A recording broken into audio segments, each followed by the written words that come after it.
Hello students, today we will discuss about magnetic dipole moment of an atom due to revolving electron।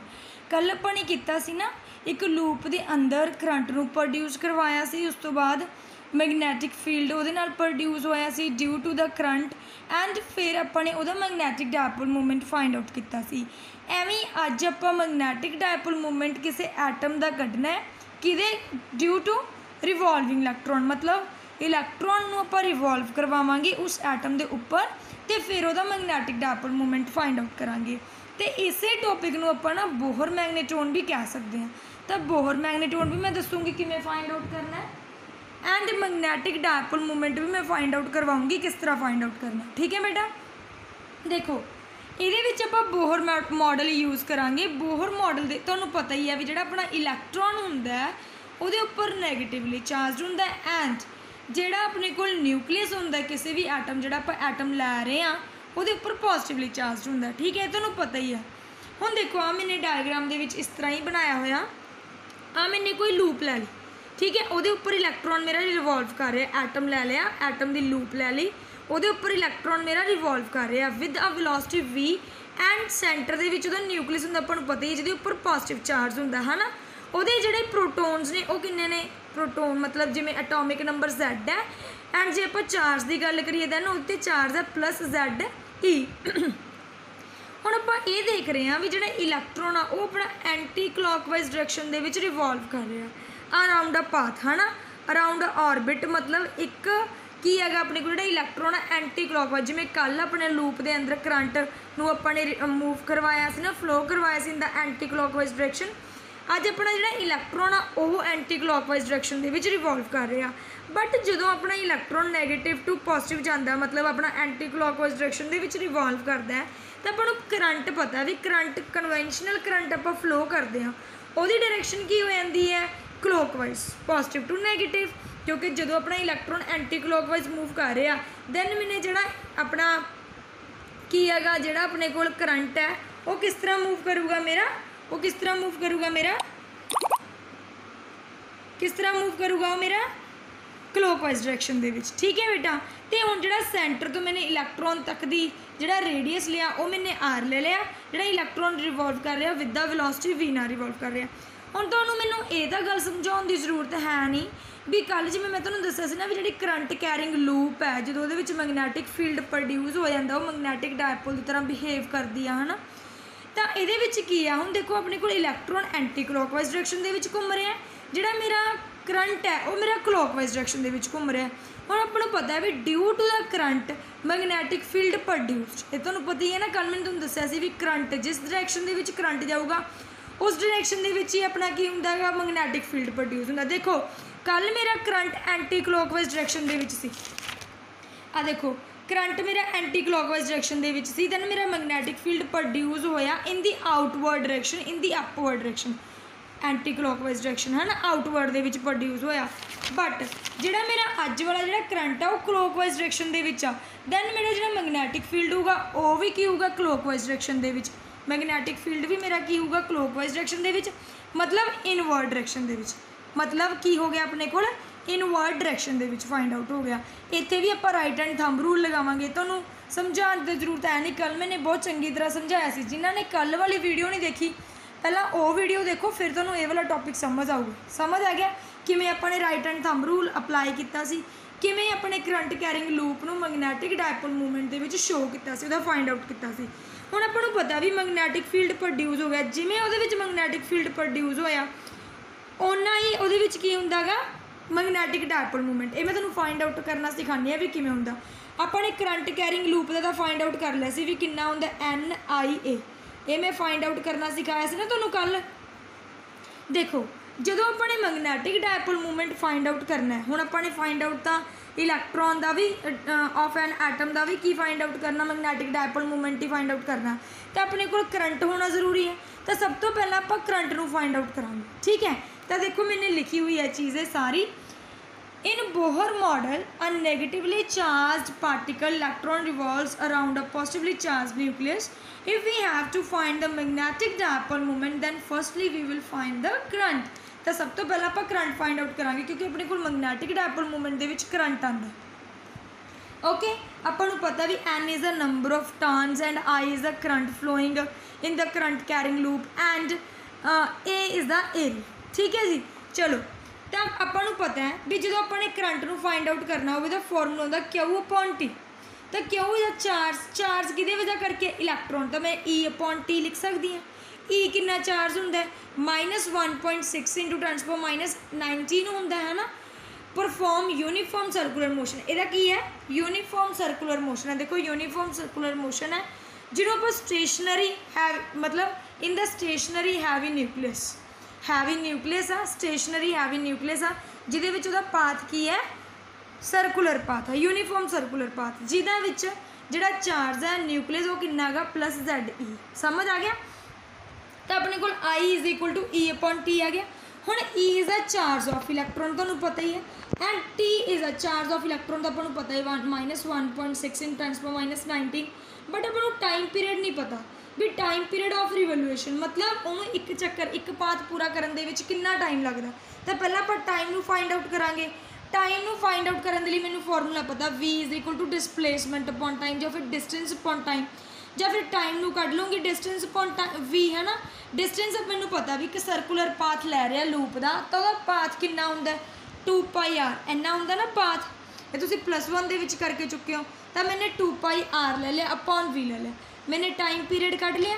Time period नू मैंने 1 equation they which put करता। देखो I is equal to की आ गया E आ मेरे को time period नीचे है ना तो उल्ट गया, मेरे को आ गया V/2πr। टाइम पीरियड समझ, करंट समझ आ गया।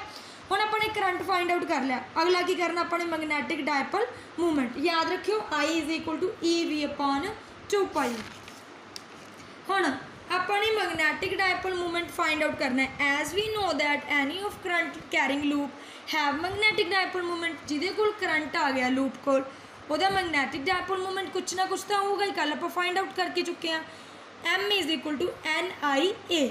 अपने कोल की है मैगनैटिक डायपोल मूवमेंट। हुण जे इहदा फाइंड आउट करना जिहदे उपर इलैक्ट्रॉन रिवॉल्व कर रहा है इहनूं उपर रिप्रजेंट करते हैं μL दे नाल। इहदे विच आपां N की वैल्यू 1 लै रहे हैं क्योंकि अपने कोल पाथ कितना है 1। एक पाथ दे विच ही वो घूमी जा रहे हैं। दैन आपां ने नंबर ऑफ टर्न मतलब पाथ कितना लै लिया, N की वैल्यू कितनी लै ली 1। ठीक है, N की वैल्यू 1 लै ली एंड I की वैल्यू अपने को I इंटू A की वैल्यू की होंगे सर्कुलर पाथ है, सर्कल का एरिया कितना होंगे πr²। I की वैल्यू मैंने इतों पुट करती। I की वैल्यू मेरे को इतने कितनी पुटी होगी EV/2πr। देखो पुट करो EV/2πr इंटू πr²। मेरे को डायपोल मूवमेंट आ गया कि रिवॉल्विंग इलैक्ट्रॉन का जोड़ा किसी एटम के रिवॉल्व कर रहा वह आ गया EVR/2। समझ आ गया। हुण देखो हुण ये विद रिस्पैक्ट आप डायरैक्शन भी फाइंड आउट कर सकते हैं। The direction of this magnetic movement is into the plane of paper where we assume that electron is anti clockwise direction. मैं दस चुकी हाँ पहला भी जो इलैक्ट्रॉन आ मेरा एंटी क्लॉकवाइज डायरैक्शन के रिवॉल्व कर रहा है एंड मेरा करंट किधर नूं रिवॉल्व कर रहा है क्लॉकवाइज डायरैक्शन के। इस करके मेरी जी मैगनैटिक डायपोल मूवमेंट की डायरैक्शन भी किधर होगी जिधर नूं मेरा की कर रहा है करंट रिवॉल्व कर रहा है क्योंकि करंट के विद रिस्पैक्ट मैगनैटिक फील्ड होगा। मैगनैटिक फील्ड के विद रिस्पैक्ट आप मूव कर सकते हैं मैगनैटिक डायपोल मूवमेंट। हुण अपने को आ वाली इक्वेशन आ गई EVR/2 आ μL की वैल्यू आ गई, मतलब मैगनैटिक डायपोल मूवमेंट आ गया। इनू आप किवें लिख सकते हैं, इनू अपने मल्टीप्लाई करता मास ऑफ इलैक्ट्रॉन डिवाइड भी करता वो मल्टीप्लाई करता। हुण तुहानूं +1 दे विच कीता वो भी MVR नूं की लिख सकते हैं एंगूलर मोमेंटम लिख सकते हैं। Angular momentum of the revolving electron, मतलब जो कोई चीज़ सर्कल दे विच मूव कर रही हो दैन वो सिंपल मोमेंटम नहीं होंदा, वो मोमेंटम की होंदा एंगूलर है ना। ये भी तुहानूं चीज़ पता है। तो मैंने MVR नूं की पुट करता L पुट करता। Here L is the angular momentum of electron about the central nucleus. ठीक है, दैन फिर मैंने की किया जी मेरी आ वाली L आई है मैंने डिवाइड करता μL/L E/2me। इन्हों रेशो बोलते हैं, इनू रेशो कि बोलते हैं जायरो मैगनैटिक रेशो बोलते हैं। μL/L नूं की बोलते हैं जायरो मैगनैटिक रेशो बोलते हैं जिहदे किहड़े कोल आई है E/2me। देखो हुण E की वैल्यू भी मेरे को फिक्सड है कितनी है 1.6 into 10⁻19 coulomb and mass of electron भी फिक्सड है 9.1 इंटू 10⁻31। किलोग्राम है ना। फिक्सड है ना दोनों, जो फिक्सड ने दैन मेरे को जी रेशो आई है gyromagnetic ratio magnetic dipole movement upon angular momentum.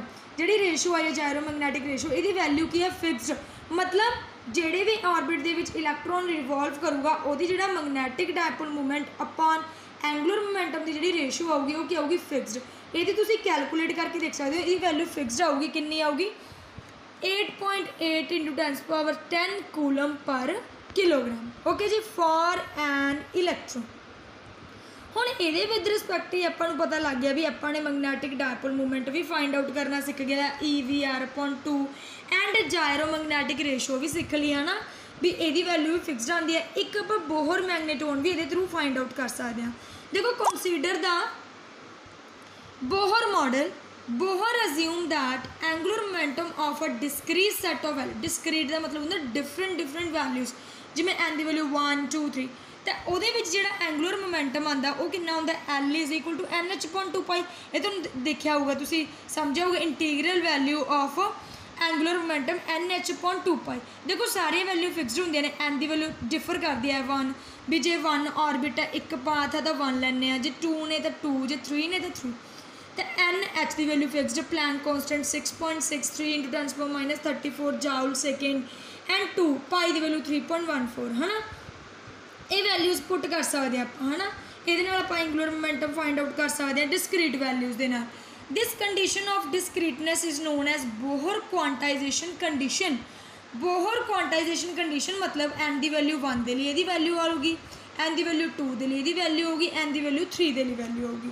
Then take the value of, जे आप एन की वैल्यू 1 ले लिए, एन की वैल्यू 1 क्यों लई आ, क्योंकि मेरे को जो इलैक्ट्रॉन रिवॉल्व कर रहा वो एक पाथ रिवॉल्व कर रहा, जो एक पाथ के रिवॉल्व कर रहा दैन मेरे को एन की वैल्यू कितनी आ गई 1, दैन मैंने एन की वैल्यू 1 ले ली। वी हैव म्यू एल, मैंने देखो आ वाली वैल्यू ले ली, फिर तो mu L = E/2me × L। L की वैल्यू मैंने ये पुट करती NH/2π।